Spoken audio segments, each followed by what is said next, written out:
went off track. And you mentioned Kligerman was in position for stage points. He was 10th, and now back in that 14th spot.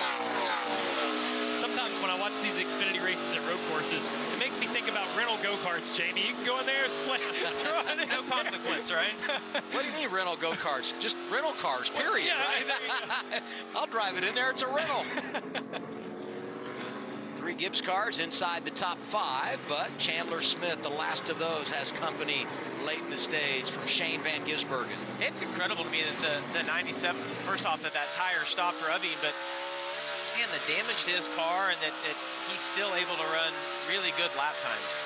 He's 8.7 seconds behind the leader. That's right on the edge of where you need to be to pit under green, right? Pit road's going to close here with 2 to go in the stage. This is where it's got to happen if someone's going to come under green and flip it that way. Well, and the nerves are off now. These crews have made a pit stop under caution. If I'm in that window, I'm pitting here. I'm jumping the stage. We've seen people stalling out, not able to get track position.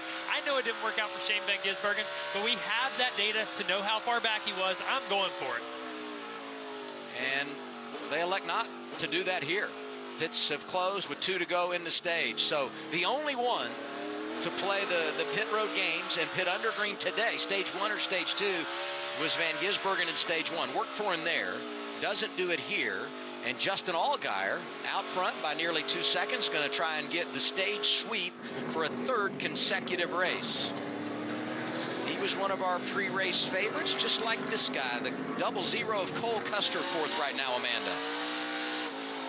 Yeah, no one knows better than Cole at being at the right place at the right time. He was telling his team that he's just having a hard time getting off these corners, that he just can't get the car to roll. But you look at that, it's kind of reflected in his lap time. But last year's winner started 4th, currently running 4th.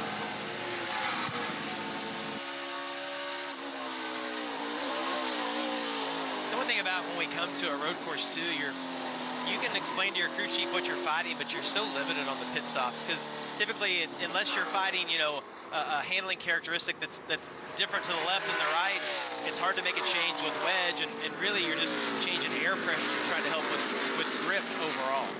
Final lap, stage 2, and some lap traffic for our leader.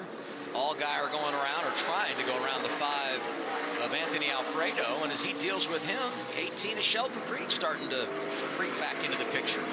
Well, and again, I know that these pit stops are so different, but I bring it up because Sheldon Creed, Josh Malicki have track position. We saw them leapfrog multiple cars, so if you're Justin Allgaier, that lead's great, but that doesn't give you a big cushion here. Coming on the pit road at the end of the stage, taking those tires, it's going to be really tough to hold that lead. They have nothing to worry about. Jim Pullman is on the jack. You think Larry Mack ever changed time? Uh-oh.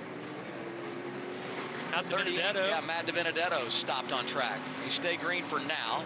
Could be irrelevant as this is the final lap of the stage.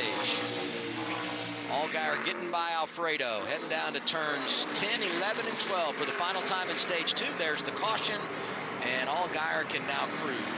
For Matt DiBenedetto there, I was going to say, we've all heard the stories. Back in my day, I was on top of the pit box and changed tires. I never thought I'd see it again, but here we are today. Allgaier's just been remarkable when you look at the stages. 10 stage wins in 2024, and he has now swept the stages in 3 consecutive races. By the way, 10 stage wins, that's the most all time through 13 races. Question becomes, can he finish the deal? Did it a couple of races ago at Darlington, and able to do it last Saturday at Charlotte, and the stalled car of Matt DiBenedetto is the